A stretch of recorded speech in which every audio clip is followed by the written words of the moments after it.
එතකොට අද අපිට සාකච්ඡා කරන්න තියෙන්නේ අත්ති නත්ති විගත අවිගත කියන ප්‍රත්‍ය ටික තමයි සාකච්ඡා කරන්න තියෙන්නේ. ඉතින් අපි මුලින්ම මේ අත්ති ප්‍රත්‍ය එක හඳුන්වගෙන ඊට පස්සේ අපි ඒකේ විස්තර ටික කියවගමු. විද්‍යමාන වෙමෙන් උපකාරක වන්නා වූ ශක්තිය අත්ථි නම් වේ. මෙම අත්ථි ප්‍රත්‍යයෙහි ප්‍රත්‍යය ප්‍රත්‍යෝත්පන්න දෙකම අත්ථි ඇත යන වචනයට අනුකූලව වර්තමාන අවස්ථාවේදී විද්‍යමාන වේ. උත්පාදයේදී හෝ වේවා ස්ථිතික්ෂණයේදී හෝ වේවා භංගක්ෂණයේදී හෝ වේවා ප්‍රකට වීම ප්‍රත්‍යුත්පන්න කාලයේදී වර්තමානයේදී ප්‍රකට වීම යයි අදහස් කෙරේ. එබැවින් පූර්වාචාර්යයන් එහෙමයි. එතකොට මේ අත්ති ප්‍රත්‍ය ශක්තිය වචනාර්ථය ගත්තොත් මේ අත්ති කියලා කියන්නේ ඇත කියන එකනේ. ඇත තියෙනවා කියන අර්ථයනේ, පවතිනවා කියන අර්ථයනේ. එතකොට එතනදී කියනවා විද්‍යමාන වෙමින් උපකාර වන්නා වූ ශක්තිය අත්ති ප්‍රත්‍ය නම් වේ. ඒක විද්‍යමාන වෙමින් පවතිමින් උපකාර වෙන ශක්තියට කියනවා අත්ති ප්‍රත්‍ය කියලා. එතකොට මේ අත්ති ප්‍රත්‍ය ඇත නැත්නම් මේ විද්‍යමාන වෙනවා කියන්නේ මොනවද? ප්‍රත්‍ය සහ ප්‍රත්‍යෝත්පන්න දෙකම. එතකොට ප්‍රත්‍ය ධර්මයන් ප්‍රත්‍යෝත්පන්නයන්ට උපකාර වෙනවා.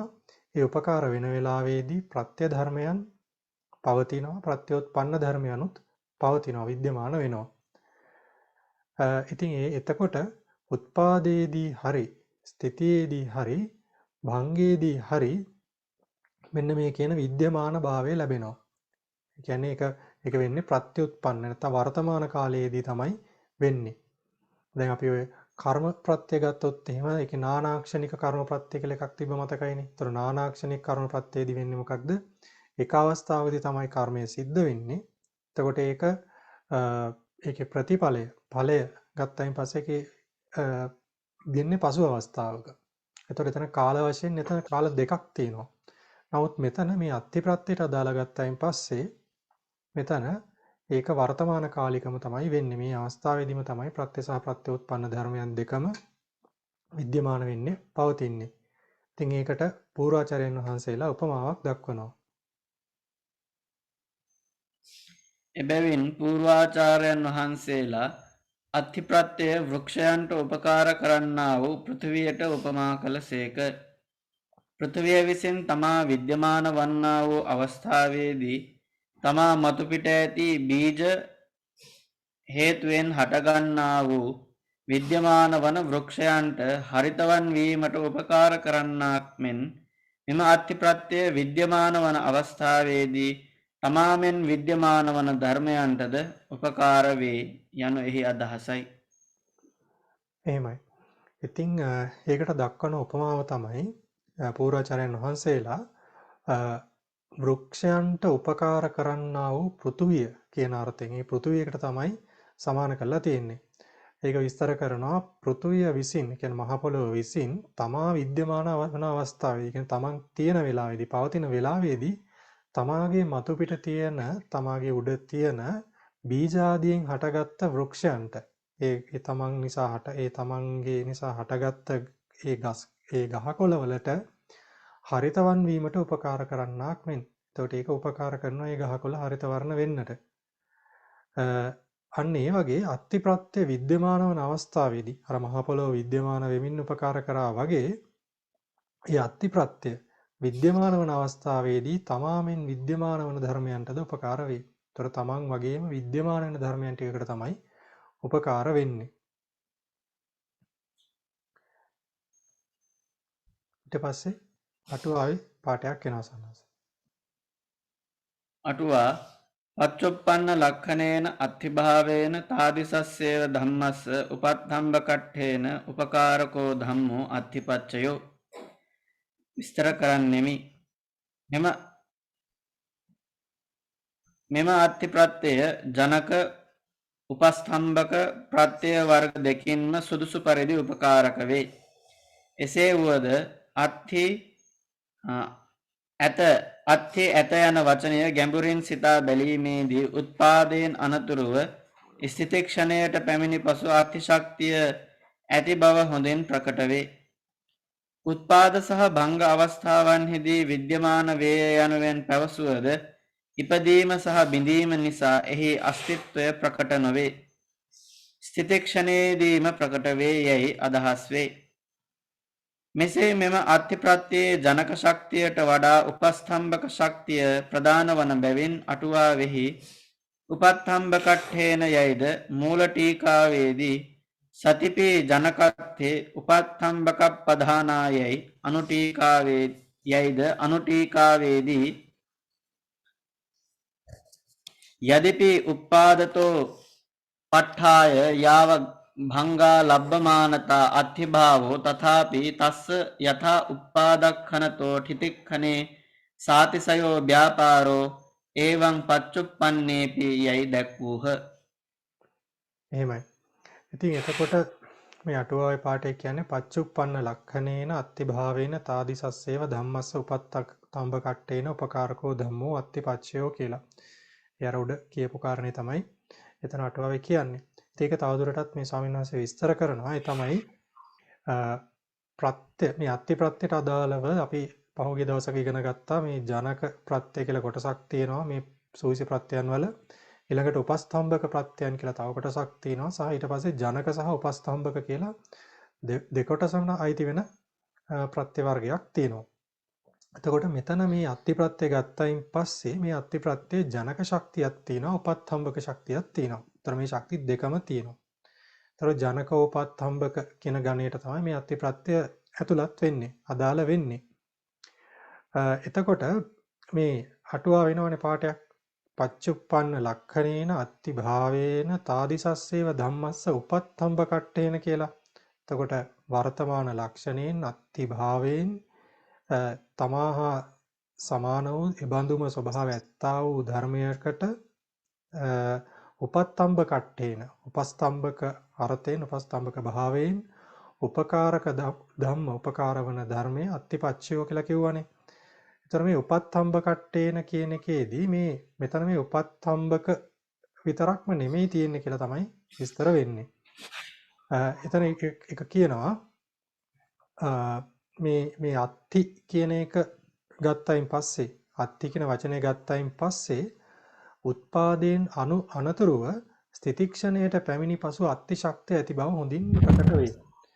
කියන්නේ මේ අත්ති ශක්තිය හොඳට තියෙනවා කියලා වැටහෙන්නේ අපිට ප්‍රකට වෙන්නේ කොහෙදද මේ ස්ථිතික්ෂණයේදී. ඒතර උත්පාද සහ භංග අවස්ථාවේදී මේ අස්ති ප්‍රත්‍යය තියෙනවා, පවතින අස්ති ප්‍රත්‍යයෙන් උපකාරක වෙනවා.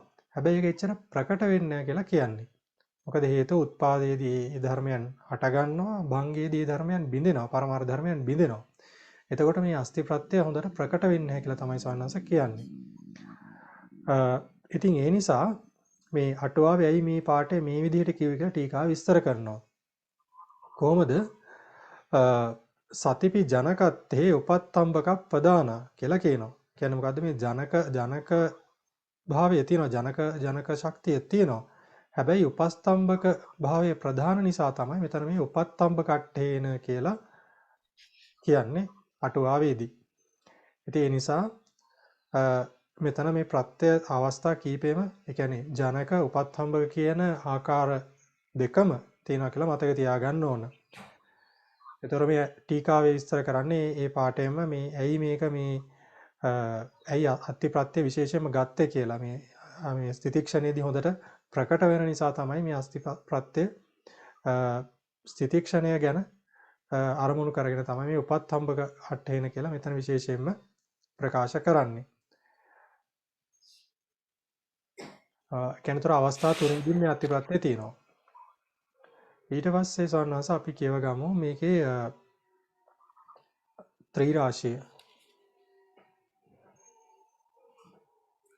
අත්ථි ප්‍රත්‍යයේ ත්‍රිරාශිය සහජාත අත්ථි ප්‍රත්‍යය, පුරේජාත අත්ථි ප්‍රත්‍යය, පච්ඡාජාත අත්ථි ප්‍රත්‍යය, ආහාර අත්ථි ප්‍රත්‍යය, ඉන්ද්‍රිය අත්ථි ප්‍රත්‍යයයි අත්ථි ප්‍රත්‍යය පස්වදෑරුම් වේ.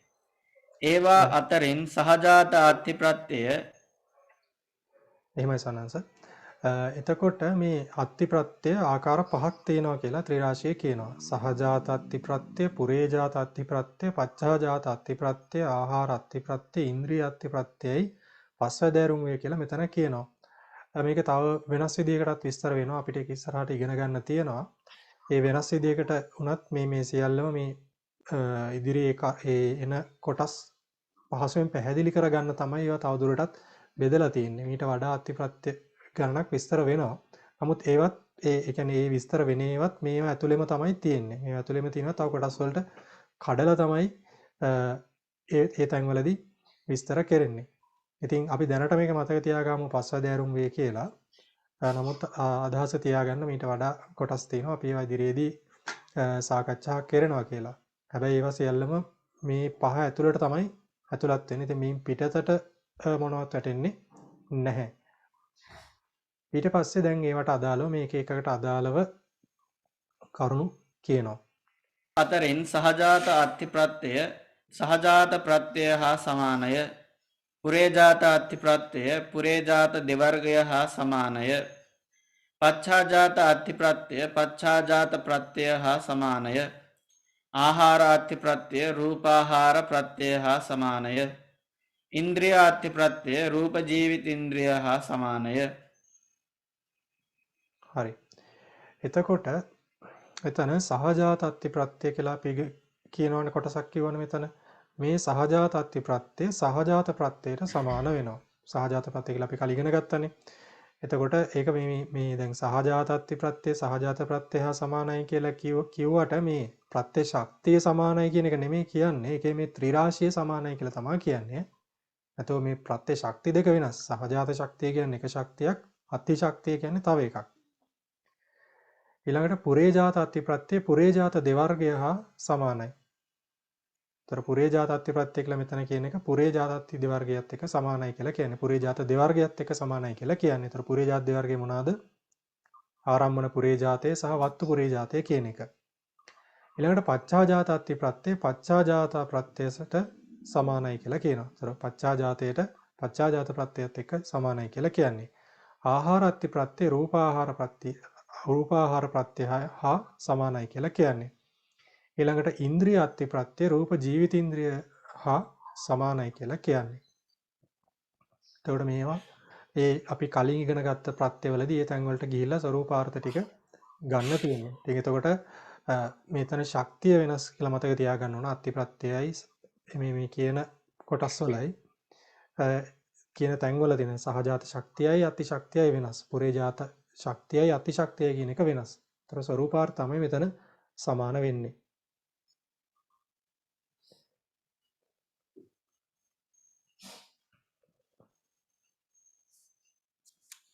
හරි සංස අපි ඒතර සහජාත අත්ති කියන එක කියවගමු. සහජාත අත්ති සහජාත ප්‍රත්‍යයේදී දැක් වූ ප්‍රත්‍යෝත්පන්න ධර්මයෝ වර්තමාන ස්වභාව වශයෙන් විද්‍යමාන වීම හේතුවෙන් අත්ති ස්වභාවයටද පැමිණේ. එබැවින් සහජාත අත්ති ප්‍රත්‍යය සහජාත ප්‍රත්‍යය හා සමානයයි දැක්වීය. එහෙමයි. සහජාත ප්‍රත්‍යය කියපු ප්‍රත්‍ය සහ ප්‍රත්‍යෝත්පන්න දෙක. සහජාත ප්‍රත්‍ය වෙන්න නම් කොහොමද ප්‍රත්‍ය සහ ප්‍රත්‍යෝත්පන්න දෙකම විද්‍යමාන වෙන්නට ඕනේ. සහජාතව හට ගන්නවා එකට හට ගන්නා වූ ධර්මයන් ඒ විද්‍යමාන වෙමින් තමයි උපකාරක වෙන්නේ. එතකොට එතන ප්‍රත්‍ය ශක්තිය අත්ති කියන ස්වභාවයට පැමිණෙන අති ශක්තියත් යෙදෙනවා. ඒ නිසා තමයි සහජාත අත්ති ප්‍රත්‍ය සහජාත ප්‍රත්‍ය හා සමානයි කියලා කිව්වේ. ඊට පස්සේ සනස පුරේජාත අත්ති පුරේජාත අත්ති ප්‍රත්‍යය පුරේජාත දෙවර්ගය හා සමානය යන තැන වත්තු පුරේජාත හා ආරම්මන පුරේජාතයයි දෙවදෑරුම් වන පුරේජාත සමග සමාන වේ. එය නිවැරදිය. වත්තු පුරේජාතයේදී දැක් වූ වස්තු රූපයෝ ප්‍රත්‍යෝත්පන්න ධර්මයන් පහළවන අවස්ථාවේදී තමාද අත්ථිභාවයෙන් විද්‍යමාන වෙති. ආරම්මන පුරේජාත ධර්මයන්ද අත්ථිභාවයෙන් විද්‍යමාන වන්නා වූ ප්‍රත්‍යෝත්පන්න අරමුණකි. එහෙමයි. එතකොට පුරේජාතයේදී කොටස් දෙකක් තියෙනවානේ. ආරම්මන පුරේජාතය සහ වත්තු පුරේජාතය කියලා. ඉතින් මේ අවස්ථා දෙකේදීම මේක අදාළ වෙනවා කියලා කියන්නේ. වත්තු පුරේජාතයේදී මොනවද ප්‍රත්‍ය වෙන්නේ වස්තු රූපයන් ටික ප්‍රත්‍යෝත්පන්න වෙන්නේ ඊට අදාළ වෙන සිත්වලට. එතකොට ඒ අවස්ථාවවලදී ඒ ප්‍රත්‍ය වෙද්දී ඒ ප්‍රත්‍යෝත්පන්න ධර්මයන් විද්‍යමාන වෙමින් අත්තිභාවයෙන් විද්‍යමාන වෙමින් තමයි උපකාරක වෙන්නේ. දැන් අපි ගත්තොත් අපි එකක් ගමු. දැන් චක්කු වස්තුව උපකාර වෙනවා ප්‍රත්‍ය වෙනවා වත්තුපුරේ ජාතයේදී චක්කු විඤ්ඤාණ දෙකට. එතකොට එතනදී ඒ උපකාරක භාවය ලැබෙන්නේ කොහොමද? ඒක පවතිමින් තමයි උපකාරක භාවය ලැබෙන්නේ. කියන්නේ ඒ වස්තු පුරේ ජාතය විද්‍යමාන වෙමින් වස්තු පුරේ ජාතය වෙන ඒ චක්කු වස්තුව විද්‍යමාන වෙමින් තමයි චක්කු විඤ්ඤාණයට උපකාර වෙන්නේ. එතකොට ඒ අවස්ථාවේදී ප්‍රත්‍ය සහ ප්‍රත්‍යෝත්පන්න දෙකම පවතිනවා. ඊළඟට ආරම්මණයේදීත් එහෙමයි. ආරම්මන පුරේ ජාත එකේදීත් ඒ විදිහටම තමයි ගන්න තියෙන්නේ. තොර විද්‍යමාන වෙමින් තමයි ඒ පුරේ ජාතත්වයටත් අදාළම උපකාර වෙන එක සිද්ධ වෙන්නේ. ඊළඟට ආහාරත්ති සහ ඉන්ද්‍රිය අත්ති. ආහාරත්ති සහ ඉන්ද්‍රිය අත්ති පච්ඡාජාත අත්ථියේ ස්වභාවය පච්ඡාජාත ප්‍රත්‍යය විස්තර කරන තැනදී දක්වන ලදී. නාමාහාර සහ සහජාතීන්ද්‍රියයෝ සහජාත අත්ථිවල ඇතුළත් විය. පුරේ ජාතීන්ද්‍රියද පුරේ ජාත අත්ථිවල ඇතුළත් විය. එබැවින් ආහාර අත්ථි ප්‍රත්‍යය රූපාහාර ප්‍රත්‍යය හා සමානය, ඉන්ද්‍රියාත්ථි ප්‍රත්‍යය රූප ජීවිතේන්ද්‍රය හා සමානයයි දැක්වීය. ඔව්.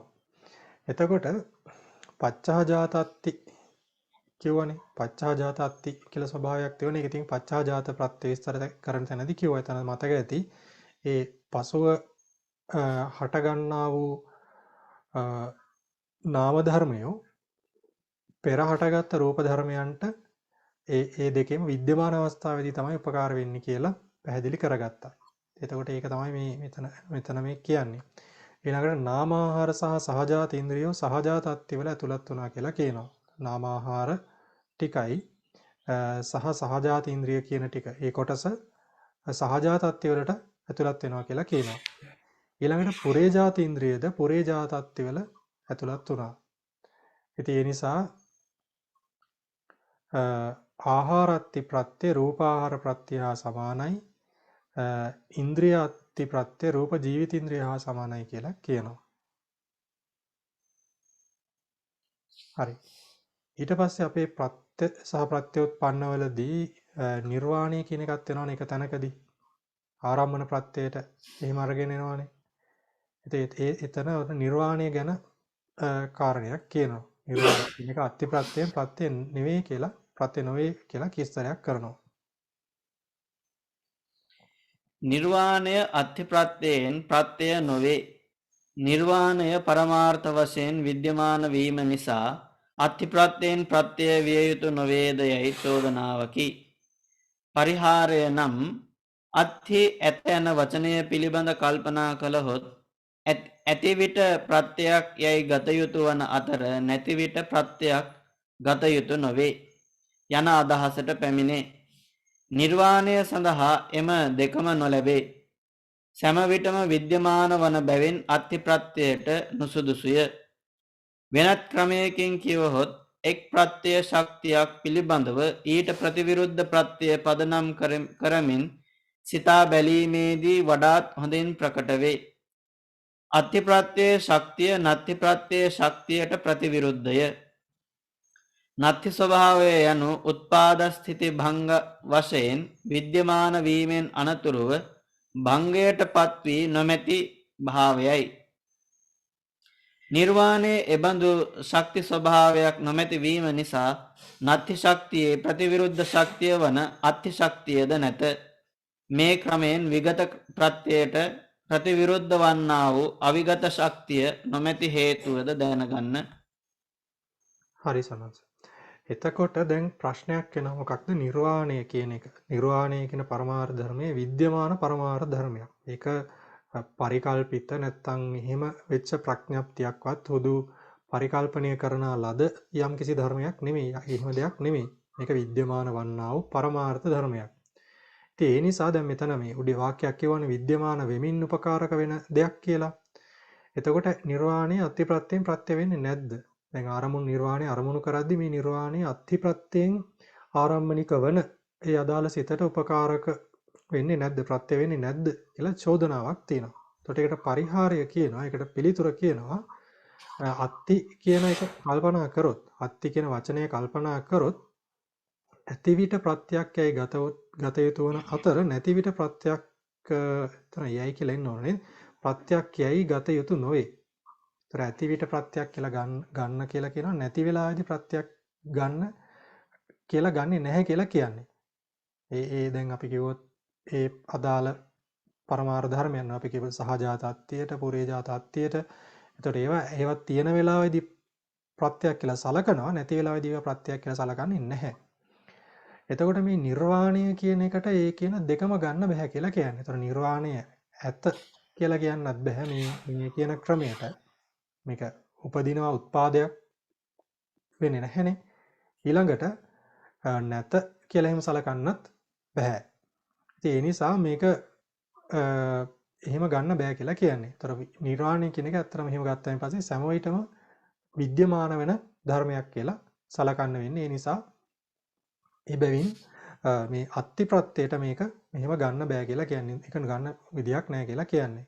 මේ කියන විදිහට අර ඇති අවස්ථාවේදී ප්‍රත්‍ය වෙනවා, නැති අවස්ථාවේදී ප්‍රත්‍ය නොවෙනවා කියලා සලකන්න බැරි නිසා මේ අත්ති ප්‍රත්‍යයට ඇතුළත් කරන්න බෑ කියලා කියන්නේ. ඊට පස්සේ තව වෙනත් විදිහකටත් මේක විස්තර කරනවා. ඒ තමයි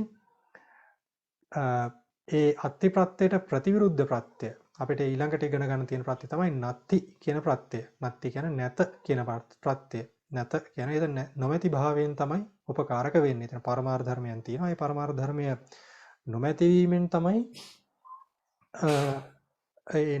නොමැති වීමෙන් තමයි ඒ උපකාරක වෙන්නේ ප්‍රත්‍යෝත්පන්න ධර්මයන් වලට. එතකොට මේ නත්ති ප්‍රත්‍ය ශක්තියට අනුකූලව කල්පනා කරලත් මේකට පිළිතුරක් ගන්න පුළුවන් කියලා කියන්නේ. අත්ති ප්‍රත්‍යයේ ශක්තිය නත්ති ප්‍රත්‍යයේ ශක්තියට ප්‍රතිවිරුද්ධයි. ඒතර ප්‍රතිවිරුද්ධ භාවය තමයි ඒක. නත්ති ස්වභාවය යන උත්පාද ස්ථಿತಿ භංග වශයෙන් විද්‍යමාන වීමෙන් අනතුරුව භංගයට පත්වී නොමැති භාවයයි. එතකොට ඒ නත්තියේ ස්වභාවය තමයි උත්පාද ස්ථಿತಿ භංග වශයෙන් විද්‍යමාන වෙලා භංගයටපත් වෙලා, කියන්නේ භංගයට පැමිණිලා පැමිණිච්ච අවස්ථාවේ තියෙන නොමැති භාවය තමයි විතන මේ නත්තියේ ස්වභාවය කියලා කියන්නේ. ඒතර නිර්වාණයෙම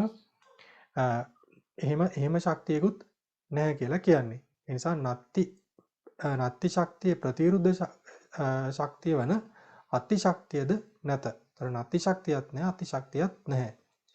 ඉතින් ඒ නිසා මෙතනදී ඒ ක්‍රමයට කල්පනා කරාමත් මේ නිර්වාණයේ අත්ති ප්‍රත්‍යයෙන් ප්‍රත්‍ය වෙන්නේ නැහැ කියලා අපිට ගන්න පුළුවන් කියලා කියන්නේ. ඊට පස්සේ දැන් මේ අපි ත්‍රිරාශියට ගියොත් ඊළඟ ප්‍රත්‍ය තුන සාකච්ඡා කරන්න. එතකොට 21 වෙනි ප්‍රත්‍ය තමයි අත්ති ප්‍රත්‍ය වෙන්නේ. 22 නත්ති, 23 විගත, 24 අවිගත. එතකොට මෙතන මේ අත්ති ප්‍රත්‍ය සහ අවිගත ප්‍රත්‍ය කියන එක සමානයි. නත්ති ප්‍රත්‍ය සහ විගත ප්‍රත්‍ය කියන එක සමානයි. ඒතර 21යි 24යි සමානයි. 22යි 23යි දෙකත් සමානයි. ඉතින් එතන මේ ත්‍රිරාශිය කියනවා නත්ති ප්‍රත්‍ය හා විගත ප්‍රත්‍ය අනන්තර ප්‍රත්‍ය හා සමානයි, අවිගත ප්‍රත්‍ය අත්ති හා සමානයි කියලා කියනවා. ඒතර මේ අවිගත ප්‍රත්‍ය හා සමාන වෙච්ච අත්ති ප්‍රත්‍ය ගැන තමයි සමාවෙන්න මේ අවිගත ප්‍රත්‍ය ගැන තමයි අපිට ඊළඟට කතා කරන්න තියෙන්නේ. මොකද අත්ති ප්‍රත්‍යත් එක්ක සමාන වෙච්ච නිසා මෙතනම සාකච්ඡා කරනවා.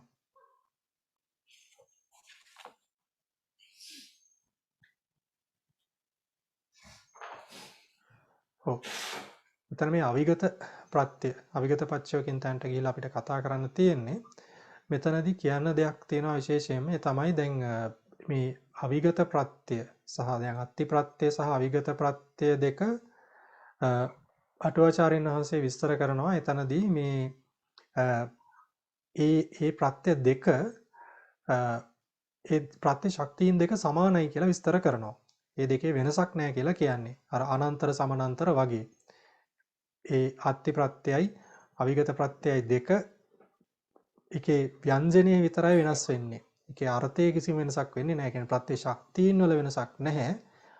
ව්‍යංජනයේ විතරයි වෙනස් වෙන්නේ. නමුත් ඒ වගේම තමයි නත්ති සහ විගත කියන ප්‍රත්‍ය දෙකේදීත් නත්ති සහ විගත කියන ප්‍රත්‍ය දෙකේදීත් එහෙමයි ඒක තනත් අර්ථ වශයෙන් වෙනසක් වෙන්නේ නැහැ. ව්‍යංජනයේ විතරයි වෙනස් වෙන්නේ කියලා විස්තර කෙරෙන්නේ.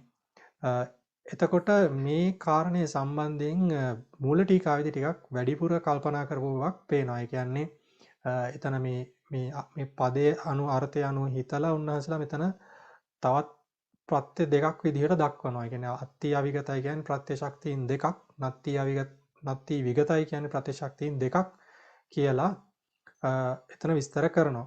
ඉතින් ඒ කාරණය මේ අපි මේක පාවිච්චි කරන පොත මේක ඉගෙන ගන්න පාවිච්චි කරන පොත මේ ත්‍රිරාශී භාෂා ටීකාව ලියපු ස්වාමීන් වහන්සේ ඒ අදහසට එකඟ වෙච්ච බවක් තමයි පේන්නේ. ඉතින් උන්වහන්සේ ඒක සටහන් කරලා තියෙනවා ඒ විදිහටම ඒ ටීකාවේ අදහස.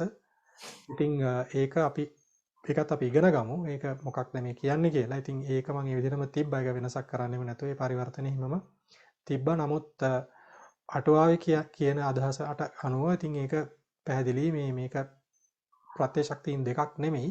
එකම ප්‍රත්‍ය ශක්තිය තමයි කියන්නේ. එතන ව්‍යංජනය විතරයි වෙනස් වෙන්නේ. ඒ කියන්නේ ඒ පදේ විතරයි වෙනස් වෙන්නේ. නමුත් ප්‍රත්‍ය ශක්තියින් වල කිසිම වෙනසක් නැහැ කියලා කියන්නේ. අපි මේ කියමු. අවිගත පච්චයෝ අත්ති ප්‍රත්‍යයට අනතුරුව එය සමග ස්වරූපාර්ථ සමාන වන්නා වූ අවිගත ප්‍රත්‍යය විස්තර කිරීම වඩාත් පැහැදිලිය. අත්ති ශබ්දය විද්‍යමාන වන යන අර්ථය ප්‍රකාශ කරයි. අවිගත ශබ්දය තවමත් පහව නොගිය, තවමත් නිරුද්ධ නොවූ යන අර්ථය ප්‍රකාශ කරයි.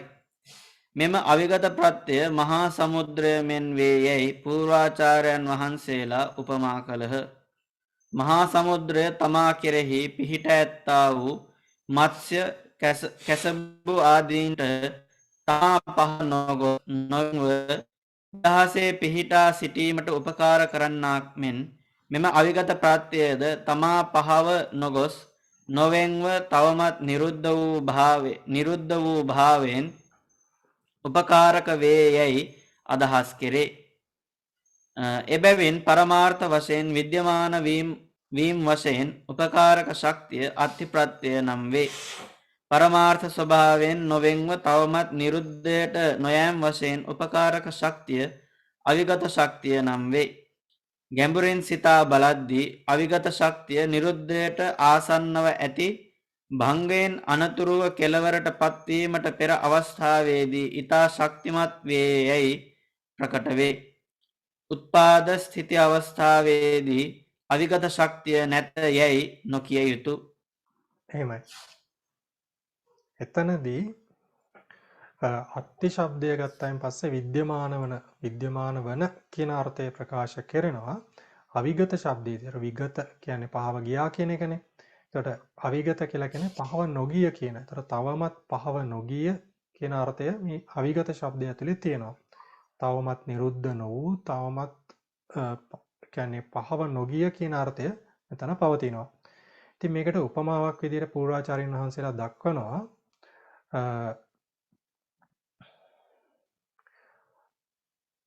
ඒක හරියට මේ මහා සමුද්‍රය වගේ කියලා. මේ අවිගත ප්‍රත්‍යය මහා සමුද්‍රයට උපමා කරලා තියෙනවා.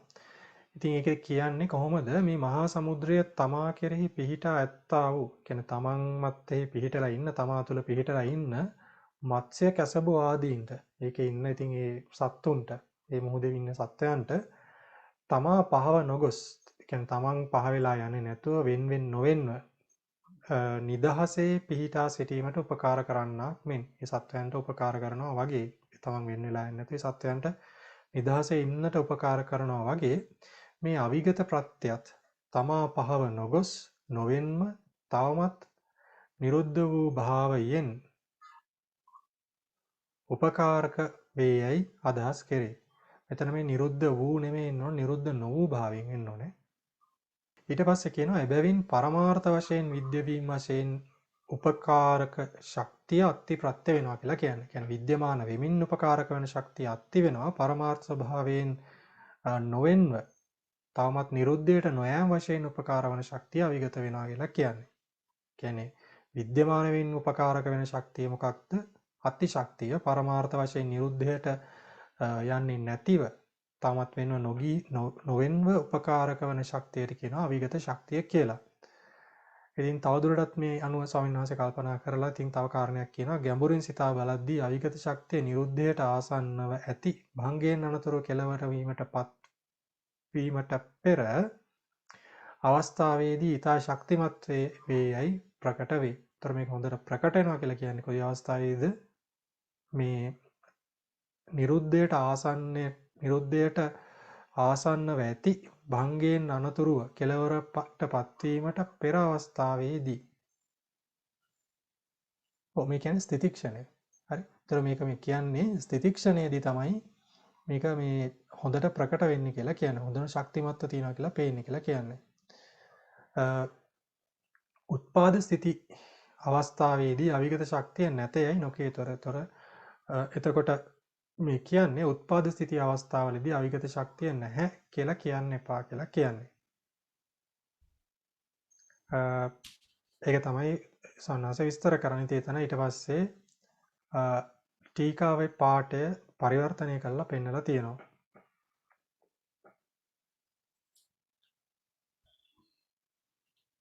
මූල ටීකා අත්ථිතාය සබභාවතෝ උපකාරකතා අත්ථිපච්චයතා සභාව විගමේන නිරෝධස්ස අප්පත්තියා උපකාරකතා අවිගත පච්චයතාති පච්චය භාව විශේෂෝ ධම්මා විශේෂේපි වේදිතබ්බෝ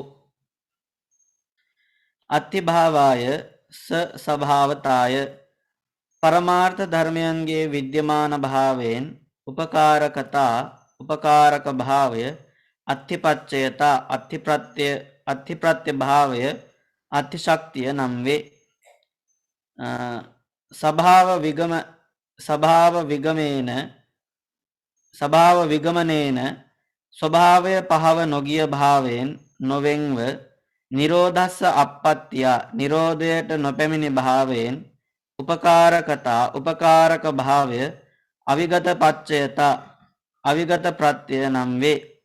ඉති මෙසේ ධම්මා විශේෂේපි පරමාර්ථ ධර්මයන්ගේ විශේෂයක් වෙනසක් නොමැති වූයේ නමුදු පච්චය භාව විශේෂෝ ප්‍රත්‍ය ශක්තියේ විශේෂය වෙනස වේදිතබ්බෝ දත යුතු වේ.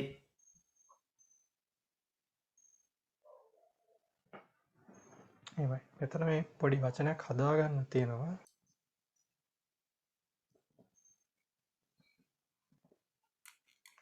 මෙතන මේ සබ්භාව විගමනේන කියලා තියෙනවානේ.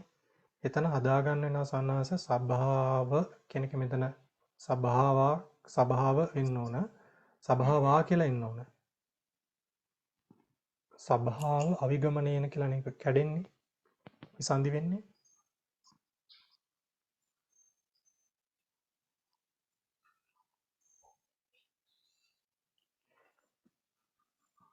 හරි නේද ඒක? සභාව විගමනේනමද? ඔව් විගමනේන එක හරි. සබ්භාවා කියලා එතනත් ඇලපිල්ලක් එන්න ඕන. දොර උඩ එකෙත් එහෙම වෙන්න ඕනද? එහෙම එතනත් එන්න ඕන. එහෙමයි සංස. උඩටත් එන්න ඕන. එතනත් විගමනේන තමයි එන්න ඕනේ. ඔව් විගමනේ එන්න ඕන. එතන අතරම අවිගමනේ කියන්නේ විසන්ධි කරාම අවිගමනේන කියලා තමයි එන්නේ සන්නංශ.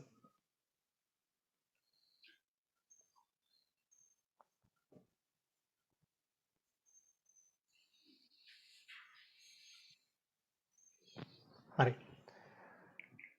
ඉතින් එතන කියන්නේ අදහස අර උඩ කියපු කාරණේ තමයි සමථ පරිවර්තන කරලා පෙන්වන්නේ අත්ති භාවාය සභාවතාය පරමාර්ථ ධර්මයන්ගේ විද්‍යමාන භාවයෙන් උපකාරක භාවය අත්තිපච්චේතා අත්ති ප්‍රත්‍ය භාවය නම් වේ. අත්ති ප්‍රත්‍ය ශක්තියයි.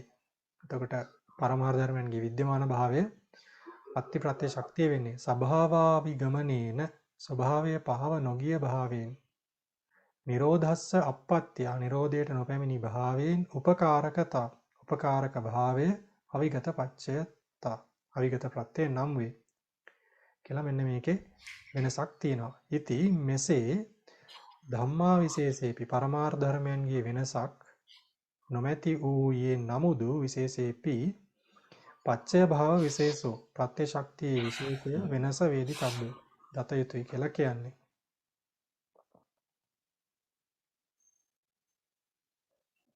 එතකොට ඒ කිව්වේ අත්ති සහ අවිගත කියන එක සම්බන්ධයෙන් අවිගත ප්‍රත්‍ය අපි පැහැදිලි කරගත්තා.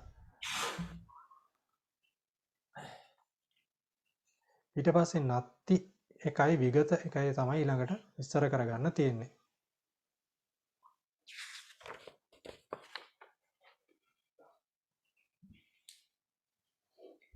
නත්ති පච්චයෝ විගත පච්චයෝ.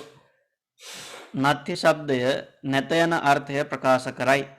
විගත ශබ්දය පහව ගිය නිරුද්ධ වූ යන අර්ථය ප්‍රකාශ කරයි.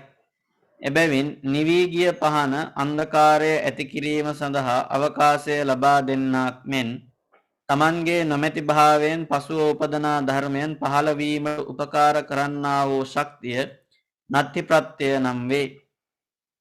සූර්යාලෝකය ඉවත්ව ගොස් චන්ද්‍රාලෝකය පහළ වීමට උපකාර වන්නාක් මෙන් ස්වකීය වෙන්ව යෑම පසුපසු ධර්මයන්ට අවකාශ ලබා දෙන්නා වූ උපකාරක ශක්තිය විගත ප්‍රත්‍යය නම් වේ. නත්ති ප්‍රත්‍යයේ ස්වභාවය වනාහි නිරුද්ධයට අනතුරුව නොමැති වීමයි. විගතයේ ස්වභාවය නිරුද්ධයෙන් වෙන්ව යෑමයි. නිරුද්ධයෙන් පසුව පැවතීම හෝ නොපැවතීම විගත ශක්තියේ කටයුත්තක් නොව නත්තියේ කටයුත්තකි. එහෙමයි. ඔව්. එතකොට නත්ති ප්‍රත්‍යයේදී කියනවා නත්ති ශබ්දයෙන් අදහස් කරන්නේ නැත කියන අර්ථයයි කියලා. නැහැ නොමැති කියන අර්ථයනේ කියන්නේ. විගතේ ශබ්දයෙන් කියනවා පහව ගිය නිරුද්ධ වූ කියන අර්ථය ප්‍රකාශ කරනවා. ඒ අර්ථය කියනවා. තින්කට උපමා දෙකක් දක්වනවා. පළවෙනි එක තමයි මේ නත්ති ප්‍රත්‍යයට දෙන උපමාව. නිවී ගිය පහන අන්ධකාරය ඇති කිරීම සඳහා අවකාශය ලබා දෙන්නක් මෙන් පහනක් නිවිලා ගියයින් පස්සේ ඒක අන්ධකාරය ඇති කරන්නට උපකාරක වෙනවා. ඒකට අවකාශ දෙනවා. තමන්ගේ නොමැති භාවයෙන් උපදිනා ධර්මයන් පහළ වීමට උපකාර කරන්නා වූ ශක්තිය නත්ති ප්‍රත්‍ය වේ. එතකොට ඒ විදිහට තමයි ඒක උපකාර කරන්නේ. ඒ තමන් ගේ නොමැති භාවයෙන් තමයි මේ පසු උපදින ධර්මයන්ට උපකාර වෙන්නේ. ඊළඟට සූර්යාලෝකයේ ඉවත්ව දැන් මේ කියන්නේ විගත ප්‍රත්‍ය සම්බන්ධයෙන්. සූර්යාලෝකයේ ඉවත්ව ගොස් චන්ද්‍රාලෝකයේ පහළ වීමට උපකාර වන්නාක් මෙන් ස්වකීය වෙන්ව යෑම පසුපසු ධර්මයන්ට අවකාශ ලබා දෙන්නා වූ උපකාරක ශක්තිය විගත ප්‍රත්‍ය වෙනවා කියලා කියන්නේ. ඒතර සූර්යාලෝකය මොකද සූර්යාලෝකයේ ඉවත් වුණායින් පස්සේ ඒක චන්ද්‍රාලෝකයේ පහළ වෙන්නට උපකාරක වෙනවා. එතකොට එතනදී උපකාර වෙන්නේ කොහොමද? ඒ සූර්යාගේ වෙන්ව යාම තමයි එතන උපකාර වෙන්නේ. ඒ වගේ පරමාර්ථ ධර්මයන් Tamanගේ වෙන්ව යාම නිසා තවත් පරමාර්ථ ධර්මයන්ට අවකාශ දෙනවා. එතකොට ඒ අවකාශ දෙන උපකාරක ශක්තියට කියනවා විගත ශක්තිය කියලා. ඒ දෙකෙත් වෙනසක් කියනවා අර උඩ කියපු විදිහටම නත්ති ස්වභාවයේ වනාහි නිරුද්ධයට අනතුරුව නොමැති වීමයි. විගතේ ස්වභාවයේ නිරුද්ධයෙන් වෙන්ව යාමයි කියලා කියනවා. එතකොට නත්තිය වෙන්නේ මොකද්ද? නිරුද්ධයට අනතුරුව නොමැති වීමෙන් තමයි උපකාරක වෙන්නේ. විගතේ ස්වභාවය කියනවා නිරුද්ධයෙන් වෙන්ව යාමයි. එතකොට නිරුද්ධය නිසා බහැරට යෑම වෙන්ව යාම කියන එකෙන් තමයි එහෙම වෙන්නේ කියලා කියන්නේ. ඊට පස්සේ ඒකේ අටුවා සමා වෙන්න. ඊට පස්සේ ඒකේ ටීකා පාඨය පරිවර්තනය කරලා තිනවා කලින් වගේම ස්වාමීන් වහන්සේ. අභාව මත්තේන උපකාරකතා ඕකාස දානං නත්ති පච්චයතා සභාවා විගමනේන අප්පවත්තමානානං සභාවා විගමේන අප්පවත්තමානානං සභාව විගමේන උපකාරකතා විගත පච්චයතා නත්ථිතාච නිරෝධානන්තර ශුඤ්ඤතා විගතතා නිරෝධප්පත්තතා අයමේතේ සංවිශේෂෝ. අභාවමත්තේන අභාවමාත්‍රයෙන් උපකාරකතා උපකාර භාවය ඕකාසදානං පසුව පහළවන ධර්මයන්ට අවකාශ දීම නත්ථි පච්චයතා නත්ථි ප්‍රත්‍යය භාවයයි. සභාවා විගමනේන ස්වභාවය පහව නොගිය භාවයෙන් නොවෙන්ව අපවත්තමානානං ඉපදීමට අවකාශ නොලබන පසුව පහළවන ධර්මයන්ට සභාව විගමනේන පරමාර්ථ ධර්මයන් වෙන්ව යෑමෙන් උපකාරකතා උපකාරක භාවය විගත පච්චයතා විගත ප්‍රත්‍යය භාවයයි. එහෙමයි. එතකොට මෙතන මේ උඩ කියපු කාරණය තමයි කියන්නේ අභාව මත්තේන අභාව මාත්‍රයෙන් උපකාරකතා උපකාරක භාවය ඕකාස දානං පසුව පහළ වන ධර්මයන්ට අවකාශ දීම නත්ති පච්චේතා නත්ති ප්‍රත්‍යභාවය කියන අභාව මාත්‍රයෙන් උපකාරක වන අවකාශ දීම පසුව පහළ වෙන ධර්මයන්ට අවකාශ දීම තමයි නත්ති ප්‍රත්‍යය කියලා කියන්නේ. ඊට පස්සේ විගත ප්‍රත්‍ය කියනවා සභාවාවි ගමනේන ස්වභාවය පහව නොගිය භාවයෙන් අපවත්තානං ඉපදීමට අවකාශ නොලබන පසුව පහළවන ධර්මයන්ට. එතකොට එහෙම දැන් ඒ මොකක් හරි ධර්මයක් පවතිද්දි ඒ ඊළඟ ධර්මයට පවතිනට අවකාශයක් නැහැනේ. එතකොට ඒ අවකාශය නොලැබිච්ච නොලබන ධර්මයන්ට සභාව විගමනේන පරමාර්ථ ධර්මයන් වෙන්ව යෑමෙන් එහෙම වෙන්නුනොත් වෙන් වෙමින් උපකාරක භාවය උපකාරක වන ස්වභාවය තමයි විගත ප්‍රත්‍ය භාවය කියලා කියන්නේ. ඉතින් ඒක එහෙම තමයි විස්තර කරන්නේ ටීකාවේදී. එතකොට මෙතන මේ ස්වરૂපාර්ථ ගත්තයින් පස්සේ නත්ති සහ විගත ප්‍රත්‍ය මේ ත්‍රිරාශිය කියනවා නත්ති ප්‍රත්‍ය සහ විගත ප්‍රත්‍ය අනන්තර ප්‍රත්‍ය හා සමානයි කියලා. මොකද අනන්තර ප්‍රත්‍යයේදී හැමතිස්සෙම කලින් ඒ තියෙන හිත් ටිකනේ උපකාරක වෙන්නේ. ඒ හිත්වල ඒ චිත්තචෛතසික ධර්මයන් පහව ගියයින් පස්සේ නොමැතීම තමයි ඊළඟ ධර්මයන් වලට උපකාරක වෙන්නේ. ඉතින් ඒ නිසා අනන්තර ප්‍රත්‍යයට මේ ප්‍රත්‍ය සමානයි කියලා කියනවා. ප්‍රත්‍ය ශක්තිය නෙමෙයි ත්‍රිරාශිය.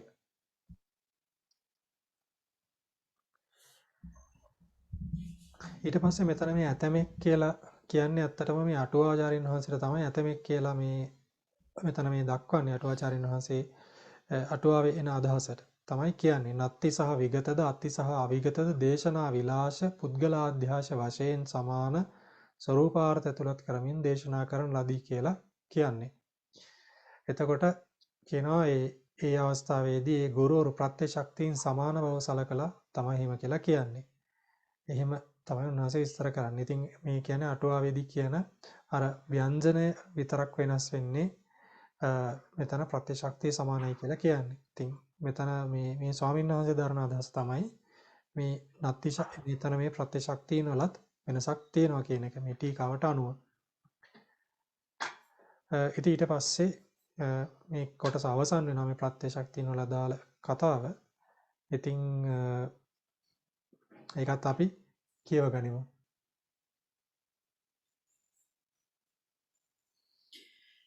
ආරාධනාව පරමාර්ථ ධර්මයන්හි භස්සයෙහි පැහැසීම වේදනාවේ අරමුණු රසානුභව කිරීම ආදිය වචනයෙන් කීමක් නොව නිවැරදිව ඥාණයෙන් දැනගැනීම දුෂ්කර වූවකි.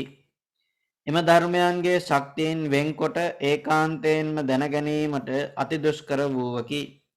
එසේ වුවද ක්ලේශයන්ගෙන් විශේෂයෙන් මිදී සර්වාකාරයෙන් සුපිරිසිදු වූ චිත්ත ධාතුවේ නිදන් වූ සර්වඥතා ඥාණයෙන් සියල්ලෙන් සියල්ල දකිමින් සූවිසි ප්‍රත්‍ය ශක්ති විශේෂය අප භාග්‍යවතුන් වහන්සේ වදාළ සේකයයි ශ්‍රද්ධා ගෞරවය පෙරටු කොට ග්‍රන්ථයන් නැවත නැවතත් බැලිය යුතු. ප්‍රඥාවන්තයන්ගෙන් නැවත නැවතත් විමසිය යුතු. ගැඹුරු වන්නා වූ ශක්ති විශේෂයන් දැකිය හැකි තරමට නොකඩවා උත්සාහ කොට යුතු. මූල ටීකා. එහෙමයි. ඉතින් එතන කියනවා පරමාර්ථ ධර්මයන් වල පස්සයාගේ පැහැසීම, ස්පර්ශයිතයගේ පැහැසීම, ඊළඟට වේදනාවේ අරමුණු රස අනුභව කිරීම ආදිය වචනයෙන් කීමක් නොව නිවැරදි ඥාණයෙන් දැන ගැනීම දුෂ්කර වූවක්. මේක මේ වචනෙන් කියන වගේ නෙමෙයි, නිවැරදිව මේ පස්සේ පැහැසීම, වේදනාවේ රස අනුභව කිරීම ආදී වශයෙන් මේ පරමාර්ථ ධර්මයන්ගේ යථා ස්වභාවය දැනගන්න එක දුෂ්කර වැඩක්. ඊළඟට කියනවා අති දුෂ්කර වැඩක් තියෙනවා. මේ අති දුෂ්කර වැඩේ තමයි මේ පරමාර්ථ ධර්මයන්ගේ ශක්තියින් ටික ඒකාන්තයෙන් දැනගන්න එක ඊටත් වඩා දුෂ්කර වැඩක්. නිවැරදිව දැනගන්න එක. ඉතින් ඒ සියල්ල අපිට දේශනා කරන්නේ කවුද? භාග්‍යවතුන් වහන්සේ. ඉතින් එම ධර්මයන්ගේ ශක්තියින් සමයන්න එසේ වුවද ක්ලේශයන්ගෙන් විශේෂයෙන් මිදී සර්වාකාරයෙන් සුපිරිසිදු වූ චිත්ත ධාතුවේ නිදර්ණ වූ සරක්ෂා ඥාණයෙන් සියල්ලෙන් සියල්ල දකීමින් සුවිසි ප්‍රතිශක්ති විශේෂය අපේ භාග්‍යවතුන් වහන්සේ වදාළසේකයි ශ්‍රද්ධා ගෞරවය පෙරතු කොටගෙන ග්‍රන්ථයන් නැවතත් බැලිය යුතුයි. එතකොට මේ දේවල් අපිට දැනගන්න ලැබෙන්නේ කොහොමද? භාග්‍යවතුන් වහන්සේගෙන්. ඒතර උන්වහන්සේගේ සරක්ෂා ඥාණයෙන් මේ කෙලෙසුන්ගේ සරකාරයෙන් මිදිලා උන්වහන්සේ ලබන සරක්තා ඥාණයෙන් තමයි මේ සියල්ලෙන් සියල්ල දකිමින් මේ ප්‍රත්‍යශක්තියින් උන්වහන්සේ දේශනා කරන්නේ. ඉතින් ඒ නිසා ඒ පිළිබඳව ශ්‍රද්ධා ගෞරවය පිහිටුවාගෙන මේ භාග්‍යවතුන් වහන්සේගේ ධර්මය අපි ග්‍රන්ථයන් ඔස්සේ නැවත නැවතත් බලන්නට ඕන. බලන්නට විතරක් මදි. අපි මේක නැවත නැවත සාකච්ඡා කරන්නට ඕන. නුවණැති පුද්ගලයන් සමග අපි නැවත නැවත සාකච්ඡා කරන්නට ඕන. අපේ භික්ෂුන් වහන්සේලා සමග, ගිහියන් සමග මේවා නැවත නැවතත් අපි සාකච්ඡා කරන්නට ඕන. ඊළඟට මේ ගැඹුරු ශක්ති විශේෂයන් දැකිය හැකි තරමට නොකඩවා උත්සාහ කටයුතුයි. මේ පරමාර්ථ ධර්මයන්, මේ ශක්ති විශේෂයන් දකින්නට පුළුවන් තරමටම අපේ නුවණ දියුණු කරගන්නට ඕනේ. කියන්නේ භාවනාවෙනුත් අපි මේවා දැනගන්නට ඕන. ඒ සඳහා උත්සාහ කරන්නට ඕනේ කියලා තමයි විස්තර කරන්නේ. ඉතින් මේ පාඩේ ඉන්නේ මූල ටීකාවේ. ධම්මානංහි සත්‍ති විශේෂං සබ්බං යථාවතෝ අபிසම්බුද්ධිත්වා තථාගතේන චතුවිසති පච්චය විශේෂෝ උත්තාති භගවති සද්ධාය එවං විශේෂා ඒතේ ධම්මාති සුතමේ ඥානං උප්පාදෙත්වා චින්තා භාවනාමයේහි තදවි සමයාය යෝගෝ කාතබ්බෝ. එතකොට එහෙම තමයි මේ පාඩය එන්නේ. ඒ නිසා මේ සියල්ලටම අපි උත්සාහවත් වෙන්නට ඕන. මේකේ අපි ක්‍රමානුකූලව මේ පරියප්තිය ඉගෙන ගන්නට ඕන. ඊළඟට මේකේ අදාළ දේවල් භාවනාවෙන් දැනගන්නට ඕනේ. ඒක ක්‍රමානුකූල පිළිවෙලකට යන්නට ඕනේ. ඉතින් ඒ සඳහා තමයි දැන් මේ දේශනා මාලාවේ අපේ ආයසුන්ලා ආරාධනා කරේ මේ මහා වාරයේ ප ဋ ාණේ අනන්ත ණය සමන්වාගතේ ප ဋ ාණේ ණය ක්‍රම ටික උගන්වන්නට කලින් සාකච්ඡා කරන්නට කලින් මේ කොටස අපි සාකච්ඡා කරමු කියලා. ඉතින් ඒ සම්බන්ධයෙන් වෙන සාකච්ඡාව මෙතනින් අපේ දැනට අවසන් වෙනවා. ඉතින් අපිට ඉදිරියේදී ඉතිරි කොටස් ටික සාකච්ඡා කරන්නට ලැබෙනවා.